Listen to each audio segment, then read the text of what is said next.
Welcome to In the RedZone. This is Shaun. I'm Mike. This is our very first episode, and we have a lot to go over today, a lot to talk about. Shaun, college football, it's back. Camp is starting. Sooners had their Champ U barbecue today. Yep. That's really the kickoff to the season. After today, they're getting into it. What do you expect to see from your Sooners? Yeah, they like Mike said, they had Champ U BBQ today. They gained 3 brand new commitments from that. 2018 recruit Jalen Redmond from Oklahoma City.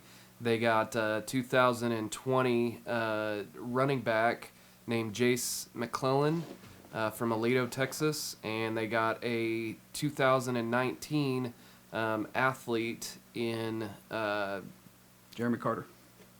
Jeffrey Carter. Carter. Yeah. Jeffrey Carter. No, things are looking good. A lot of momentum going into this fall camp. Fall camp starts tomorrow with team meetings, and then Monday they'll officially get the pads on, and coaches will start working with them, and I'm looking forward to seeing what we start seeing coming out of those respective camps. As far as the Buckeyes go, the question mark, I think, for the team this year is the secondary. We've lost a lot of talent there. We're going to have to see how some of these new guys perform. I was very, very excited in the spring game to see Paris Campbell step up. He looked like he's a perfect fit to replace Curtis Samuel. So that was a really big question mark when we found out Curtis Samuel was going to the NFL. Like, how could the Buckeyes replace him? But, you know, we always seem to have somebody who just steps in the role and just takes over, and we never lose a step. So I'm really excited about what happens this year, and we'll have a lot more to talk about in future episodes because, of course, Ohio State and Oklahoma play each other, so that's going to be a lot to talk about. So yeah, and one thing you're saying with Ohio State trying to find a new piece for that kind of Curtis Samuel role is what will Oklahoma do with wide receivers. They've got several new guys that just came in, with Rambo and Lamb, new freshmen that are looking to contribute this year. They got guys like Michael Jones and Jeffrey Mead that are going to look, and A.D. Miller's another guy. He's a junior that you kind of wished you would have seen a little bit more from up until this point, but this is a brand new year, a new time for guys to come in and start showing what they were recruited to come in and do. Another big question mark is the running back. Joe Mixon and Samaje Perine, 2 of the most, just athletic running backs that played in all of college football the last couple of years. And one of the big question marks is figuring out who is going to take that place, who's going to take that load. And I don't think any one guy does it. I think that they spread the wealth a little bit more this year. I think with Rodney Anderson, you've got a great guy that came out of Texas, in his recruitment, got injured the year he came in, then got injured last year. He was expected to come in and contribute. He's just a super talented guy, but just couldn't find the field, just with some unlucky, mishaps. And so really looking forward to seeing what he can do. And another guy that is supposed to be able to come in and fill that role is Abdul Adams. He got limited snaps last year. He was also injured a little bit, but he was a good. I think he showed some flashes of talent there, but got gassed a little bit too early in some of those games on some pretty big yard breaks. And then Marcelius Sutton's a junior college transfer, who the coaches are just raving about. And then Sutton. Trey Sermon, yeah. Trey Sermon's another guy from the eastern side, and he's another guy that I think maybe midway through the season will come in and have some impact. But the wide receiver and running back, 2 of the biggest spots that we got to figure out what we're going to do with. And I think they're reloading. I think they do a great job reloading, but we'll see what happens. Hopefully camp will give us some pretty good notes on who can come in and help contribute early. And with both of these teams, there's a question mark this year of offense. For the Buckeyes, it's Kevin Wilson. He's a well-known guy. He was at Oklahoma. Yeah. He's a master at offense. He takes over after 2 years of what Ohio State fans really felt were disappointing offenses. They just there were points in the season where they looked really good. One was against Oklahoma last year, but then they just falter when they shouldn't have. This year, there's been a replacement.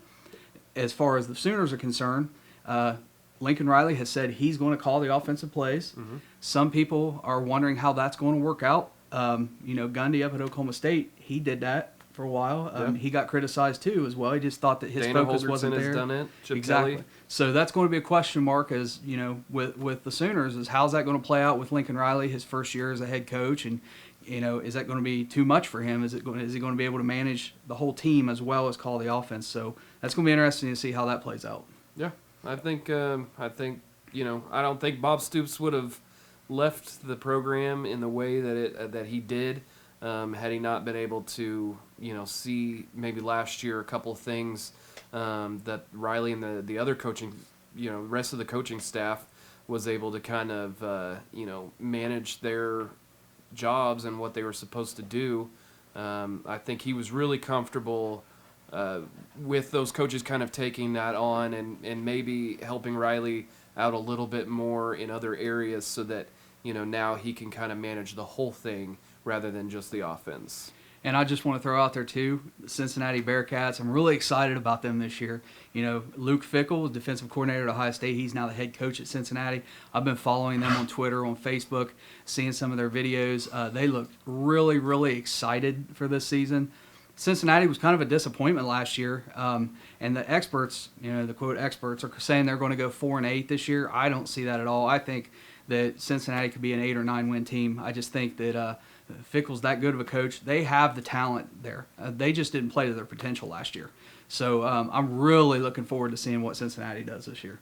We're going to move on from here, and let's move things up. Let's talk about the NFL a little bit first, because camp has started for the NFL. Everybody's really excited about that, and some Buckeyes and some Sooners looking good in camp. One of them being Joe Mixon. Yeah, a lot of good word coming out. I mean, a bunch of the vets for the Bengals have been, putting word out there that he looks just as good as anybody that's ever come in their rookie season, and I really think he's going to be able to come in and contribute and just be a good, solid piece for that team. And I think for the Buckeyes, the big news right now, Malik Hooker with the Colts, he's been injured. He's been put on the unable to perform, but I think today he just came off that list. So really looking forward to seeing what he can contribute this year. So, every year there are a lot of Buckeyes end up in the NFL. So, we're hoping all the Sooners and Buckeyes do really well. So, but let's go back to media days, because the Big 12 had their media day, and then the Big 10 followed up the following week with theirs. What did you see out of media day in the Big 12 that you were excited about, or something that caught your eye or your attention? Yeah, one kind of theme, and I'm saying this as much as I can without crimson-colored glasses, but Texas, Tom Herman, new coach. So I can't really, I can't say, oh, they've got a new coach coming in, they're not going to do much, because Oklahoma's got the same thing. So I don't know. You can say the same kind of comparisons with OU, but Texas is coming off of a third losing season. 5-7 last year, losing to Kansas, and not to rub that in or anything, but Kansas wasn't beating anybody with a pulse, and they come in, they beat Texas, and that's the same team almost. It's almost the same team. It's a new coach, and granted, he was able to get a group of 5 school to do a lot of really big things, but they also kind of plateaued and went downhill a little bit with him still at the helm. So don't know how much of that was him knowing he was going to leave the next year or anything like that. But a big growing or just a running theme I saw with a lot of the guys that were at media days was just that Herman came in and was kind of arrogant and cocky in his press conference. Personally, I didn't really see a whole lot of it. So I can't speak to that, but it was enough to where a lot of different interviews that I'd heard, people were saying cocky, arrogant, talking down his nose at people during the press conference. I don't I didn't hear anything like that during his one-on-ones or his radio interviews. Actually heard that he was it was a different personality. They felt like he was even a different person, but he's trying to change a culture at Texas, and maybe this is just part of it. He's not your average coach. He doesn't come off as just a guy that just gets up there and just says what he needs to say to the media. But I feel like this was a good time for him to come out, be as humble as he could have been, because the school he's coaching for, I can't stress enough, they're not in a position that you can come in and be cocky. Well, one of the things I just want to say about Texas, being a Ohio State fan, so I don't have kind of the bias that Sooner fans have, but I want to say this.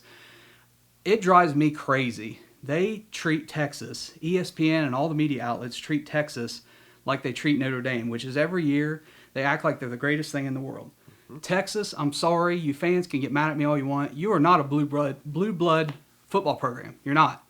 I mean, you had a few good years there with Mac Brown, and obviously some good years in the 60s, but you are not anywhere near what what Oklahoma or Ohio State is, or Alabama. So, a lot of Texas people, they have this, absolutely have the richest alumni in college football, no doubt, but that doesn't make you great. So you were talking about the cockiness a little bit of, Tom Herman coming in. Tom Herman's a great coach, in my opinion. He was great at Ohio State as offensive coordinator. What he did last year with Houston, I think, was phenomenal. I think that they will be better than last year because he's just that much better of a coach, in my opinion. I don't think they're back. I think they're a couple years from being back. I personally don't think they have a shot against Oklahoma. But, of course, that game is always close every year, so who knows.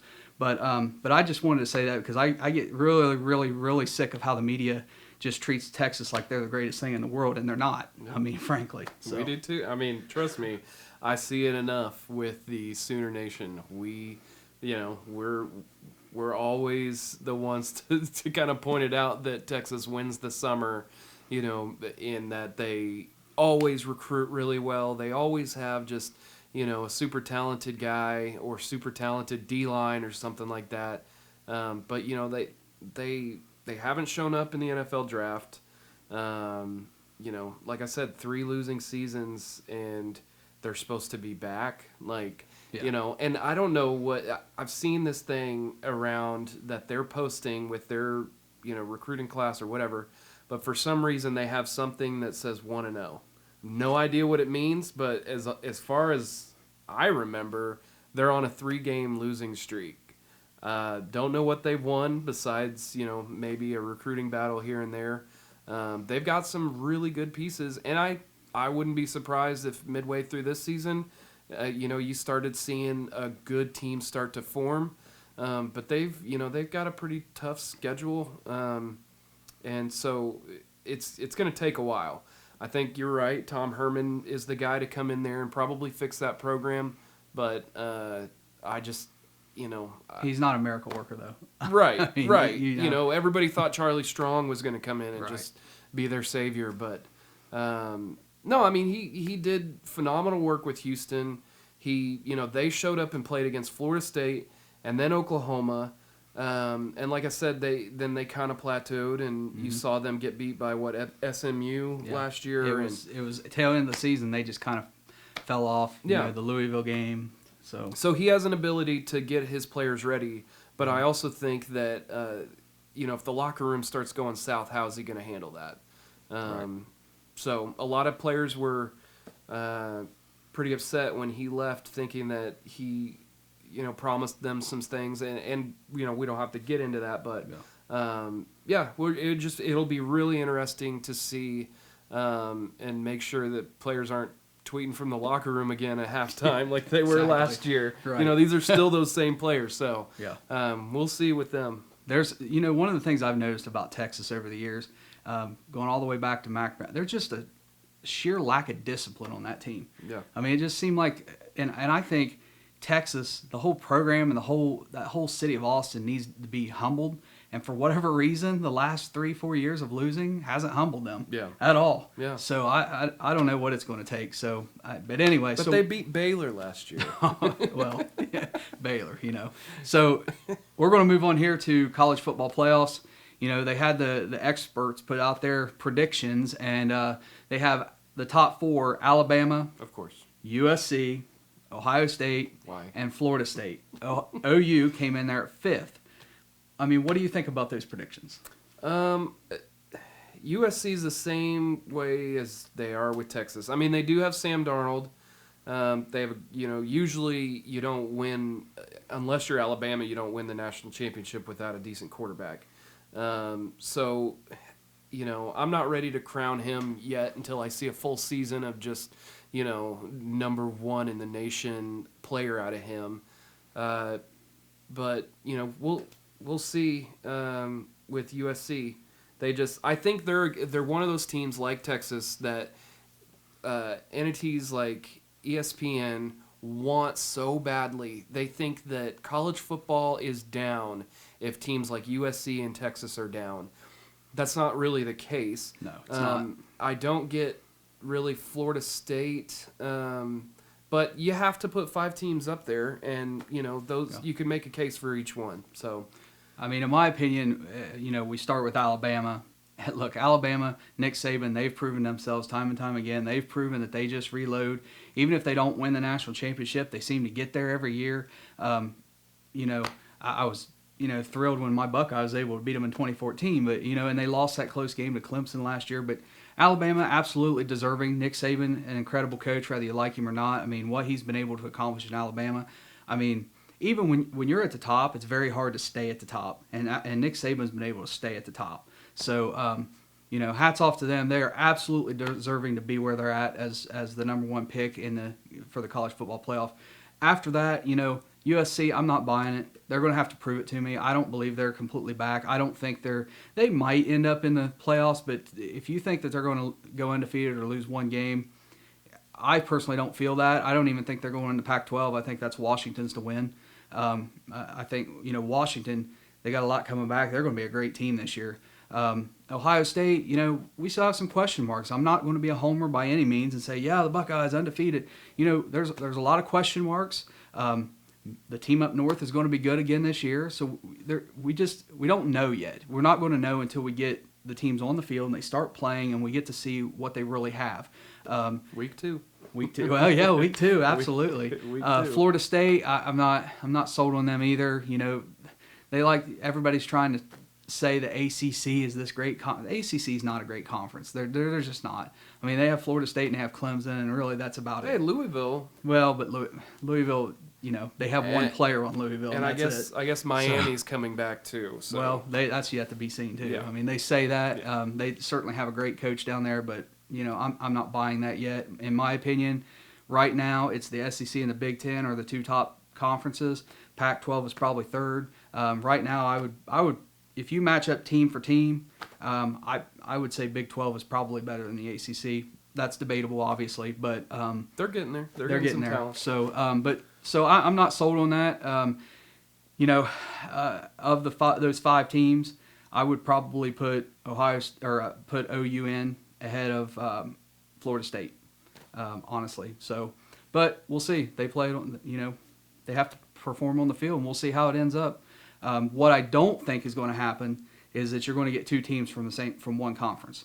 I mean, they talk about that every year. I just don't see it happening in this day and age with college football. I think the conferences are more spread out in talent, more spread out in teams being good. That I think it's going to be really, really hard for that to happen.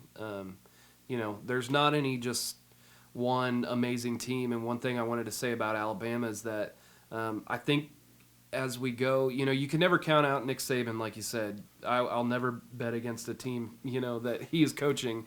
But I think what we're going to start seeing more and more, and I don't know if this is just him winning so many national championships that, he's kind of lost a little bit of a spark, but, they're deep into the summer, their recruiting class was 53rd.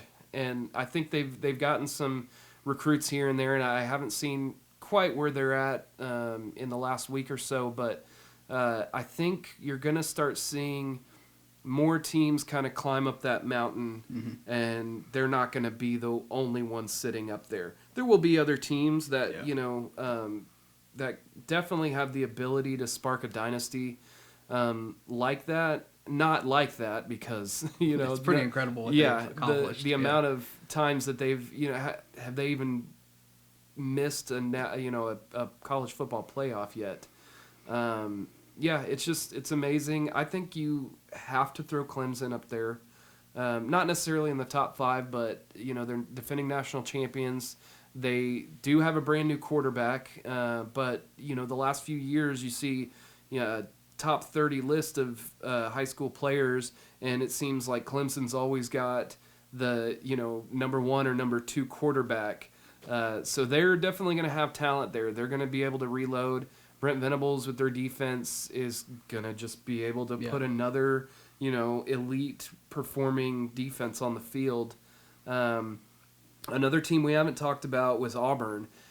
With Jarrett Stidham leaving the Big 12, going to Auburn, I think you're going to see their level of play is going to go up.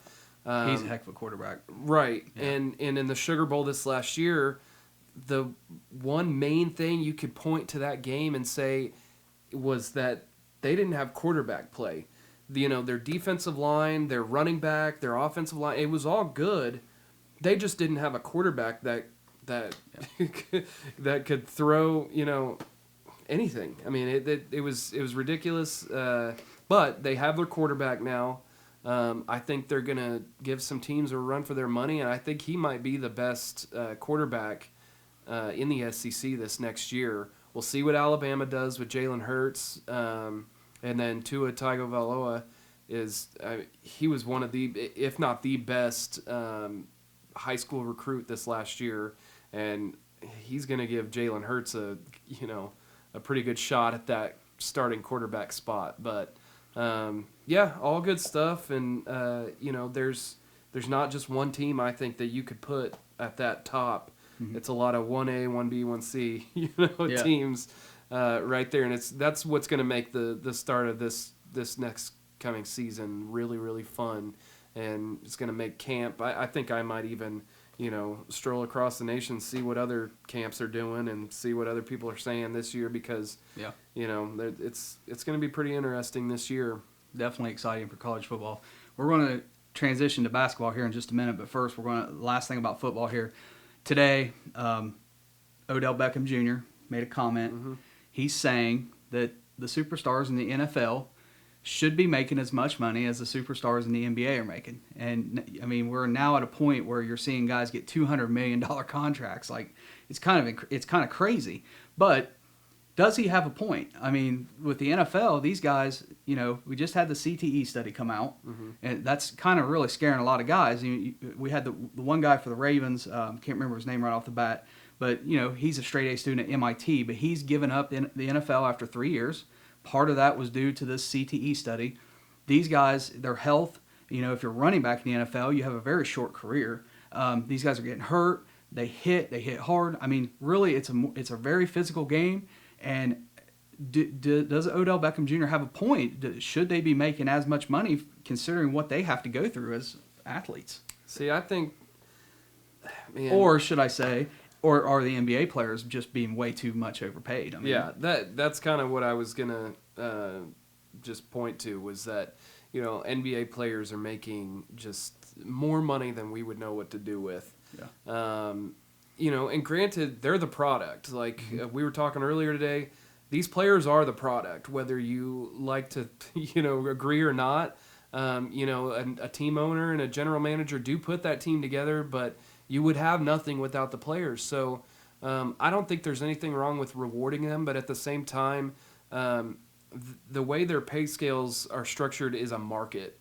One player gets paid one thing, and then that tells another team what they're able to pay the person in their same position. So, if he thinks that that's what they should do, start paying them the NBA type salaries, then, get with some guys and, go vie to be in the Players Association.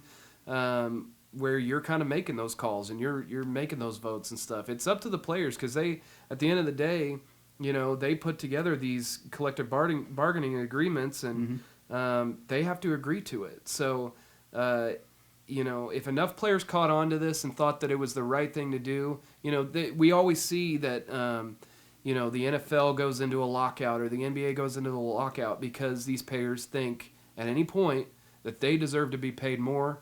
Owners think they deserve more money. The owners have a huge business that they have to provide for every single employee that's on their payroll. But at the same time, the owners, they own the business. It's their thing. If the players don't like it, then I guess they don't have to play. They could always band together and buy a team and be the owners. That's right. I guess, Yeah. It's interesting because LeBron James had made a comment, I guess, and I'm referring, just by memory here, about how Steph Curry, he should get a $400 million contract. And people's heads are like, what? What are you talking about? $400 million? But he had some evidence to that, and I don't have the exact numbers, but basically in 2001, the Golden State Warriors were worth something like $250 million, which is still a lot of money, but comparable to today, now they're worth like $2 billion. Yeah. I mean, in that 16-year span. So as the value of the teams go up, they're arguing the value of the players should go, their contracts should go up. I don't know if I agree with that or not. I personally feel that the NBA players are definitely way overpaid, in my opinion. I think the NFL's got it about right. I would say, though, the NFL's it's a much bigger sport. It's worth a lot more. The TV rights are worth more. The teams are worth more. 52-man roster as opposed to 15. Sure. So there's a lot of variables there. But you're right. I mean, it's up to the players with their collective bargaining agreement to negotiate what they want. Certainly Odell Beckham Jr. has every right to go after what he thinks the players are worth. It will never go from a player making $20 million to then making $400 million. It just won't ever happen like that. I think he's at the course of the contract, 5-year contract. Right. Yeah. So, but I mean, we'll see what happens with that. But certainly something to think about because salaries do seem like they're just skyrocketing out of control. But then again, in the NFL, you also got to think Jerry Jones come in and bought the Dallas Cowboys for $200 million, and now they're the wealthiest team in all of sports. Something like $4 billion is what they're worth. Yeah. So, certainly the top players on that team, maybe they should be getting paid a little bit more. So. Owners always make more money, and that's in any industry. That's true. Yeah, they're the CEOs. They own the business. It's theirs. Staying with basketball, big talk in the NBA right now. There's a couple of news going on. One, Kyrie Irving. So Derrick Rose has signed with the Cavs apparently after he wanted to sign with other teams, including the Spurs, who didn't want him. So he signs for the minimum, $2.1 million for 1 year. So he's going to be with the Cavs. But now you have Kyrie Irving, who has come out. He wants to be traded. There's something going on between him and LeBron. We don't know what that is exactly. A lot of he said, she said right now, or he said. But Kyrie Irving or she said, yeah, it could be LeBron's wife having a part of that. There's a she in there somewhere. So the question is, Kyrie Irving, he came out, he wants to be traded. Then he says he wants to be traded to these teams. He doesn't really have that authority because it's not up to him. It's up to the Cavs how they want to deal him. Next year, where does Kyrie Irving end up? Does he stay with the Cavs? Does he end up with the Knicks? What do you think? Oh man. Well, you'd think that the Cavs would want to get him out of the Eastern Conference. They don't want to, an all-star going to another team that they're going to have to beat in the playoffs. What I would like to see happen is I would like to see him go to the Spurs. I think that, Tony Parker is just that much closer to retiring, and I think that would be a good fit for him. Maybe kind of get LaMarcus Aldridge to kind of come out of his funk or wherever he went. But no, I think he would be potentially a good partner with Kawhi Leonard, and that's what I would want to happen. Anything I want to happen in sports never happens. So for any of us, that's right. Yeah. So I don't know. I think we're gonna learn more. I don't know if he stays with this team. Do you just My personal opinion he's going to be in Cleveland next year. And let me tell you why. Dan Gilbert, the owner of the Cavs, he's the Jerry Jones of the NBA. Yeah, he's terrible. He's so hard-headed. He's so terrible. You go to the finals and win a championship, and then come back to the finals the very next year, and then you get rid of your GM. I mean, I don't understand what that's all about. But this guy, I mean, I'm sorry, but it seems like he just doesn't have it all together upstairs. And so, in my opinion, he's a power guy. He wants to be calling the shots. He knows Irving has come in and said, I want to be traded, and I want to go to the Knicks. And Dan Gilbert is the kind of guy who's going to say, oh, yeah? Well, we're going to keep you around just because I call the shots, not you. And he will tank that team if he has to just to prove a point. So, and I think, honestly, behind the scenes, that's probably a lot of why LeBron is probably not going to be there after this year.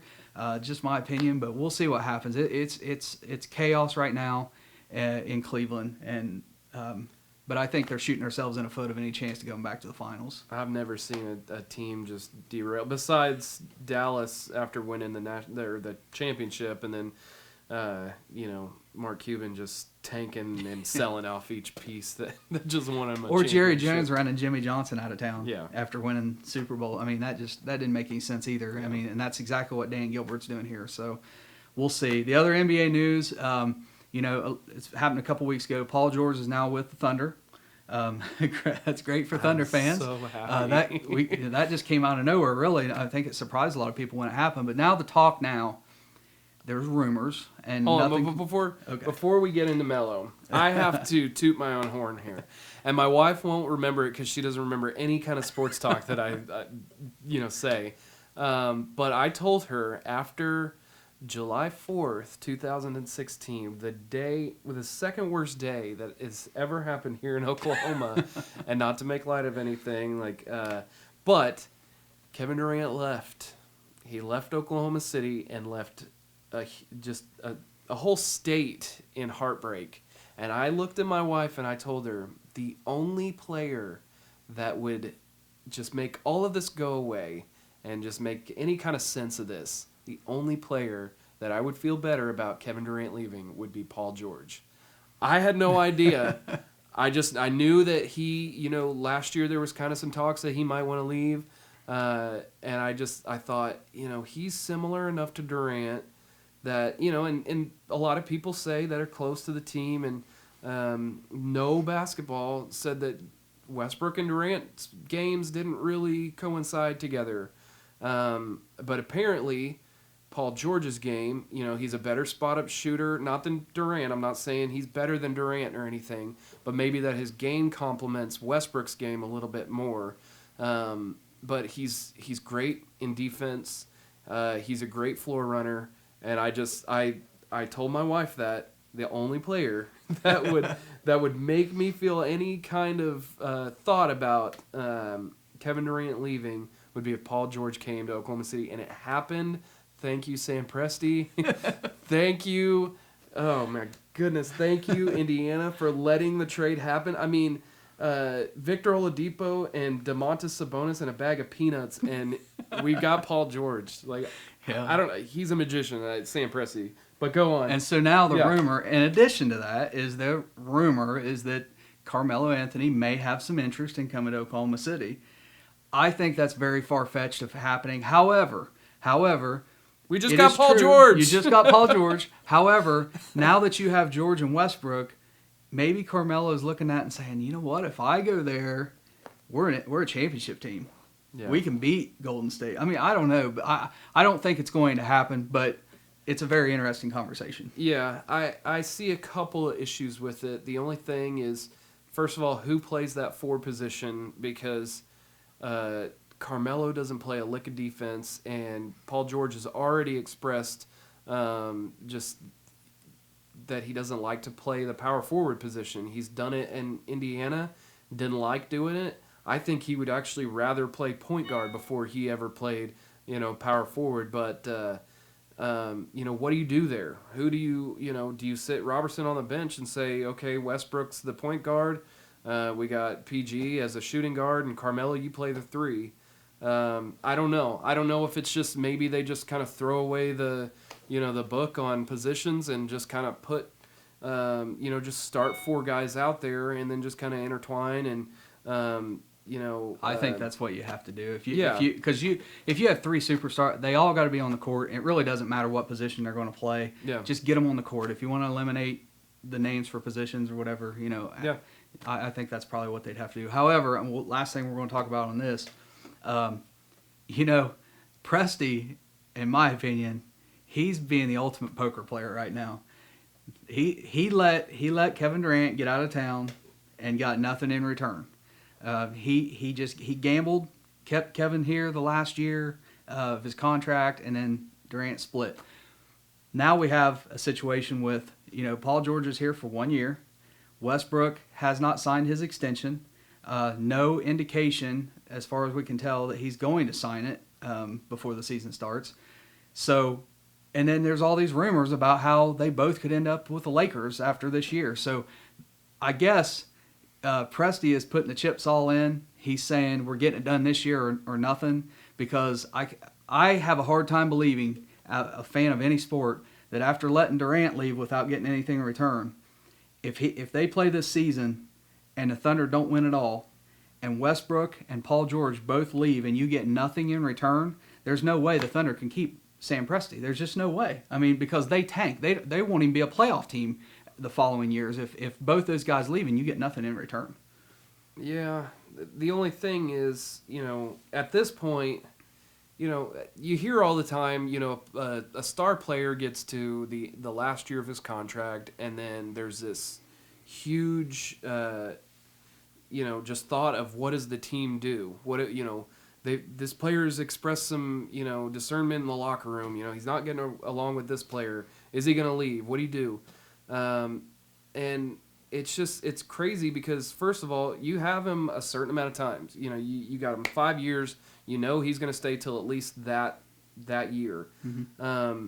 If you trade him, you're not. We saw with the Harden trade, they did not get a return for James Harden. Right. I'll just say that.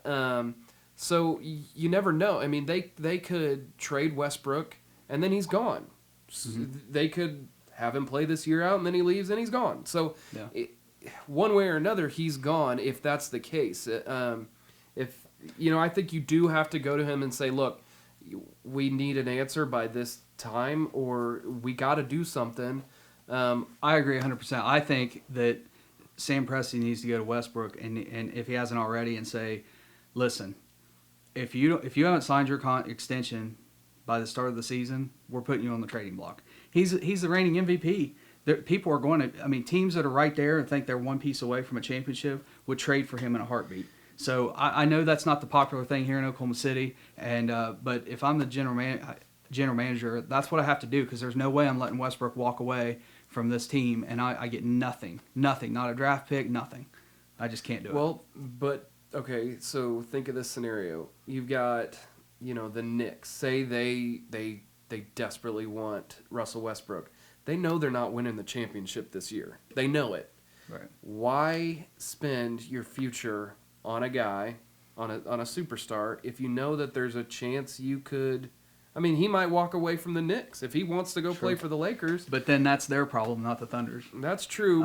I think you can't let a guy like that leave. I just think that more teams. What my point is that more teams would rather wait it out and see, because it's not very common. You see, I guess we just saw it with Paul George, but that you see teams just unloading their superstars.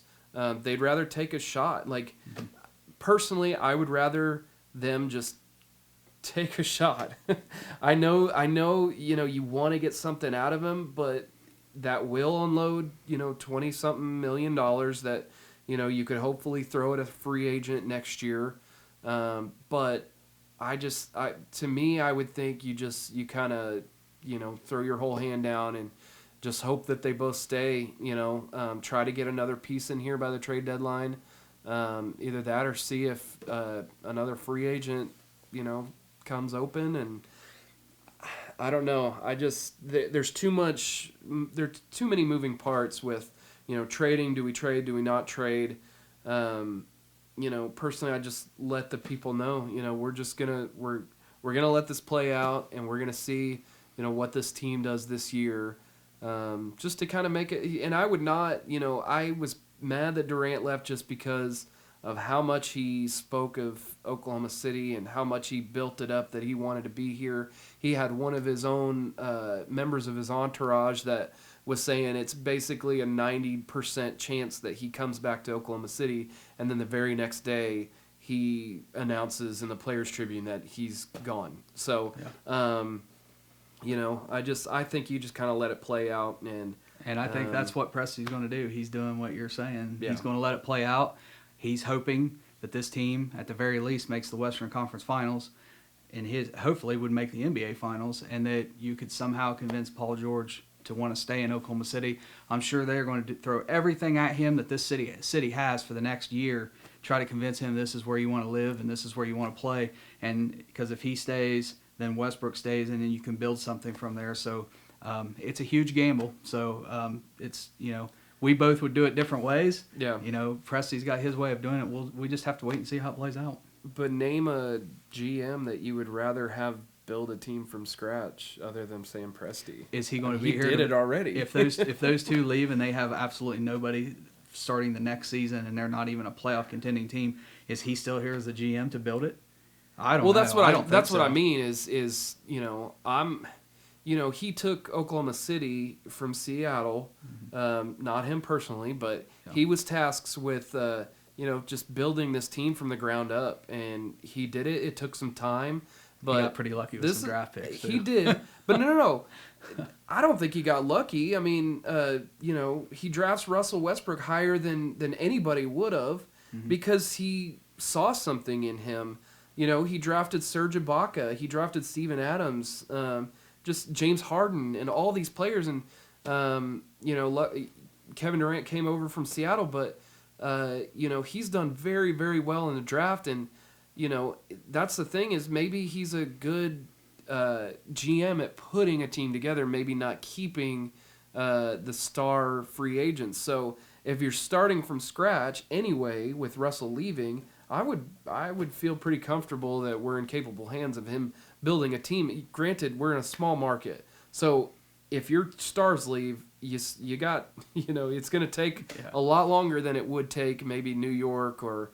Well, New York seems like it's taken them forever to do That's anything. Another mess. Yeah, but LA, big, larger market teams, it doesn't seem like it takes them as long. But, I would trust Sam Presti to do it again.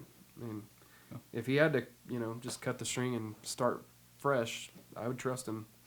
All right, well, that about wraps it up for us. We've been talking for a really long time, so hopefully you stuck through it and listened to the whole thing. So that's our first episode. We'll have many more. We're going to have at least one a week, and then we may also have shorter just segments on individual topics from here and there. But thanks for joining us for this first episode of In the Red Zone. We'll see you next week. Thank you.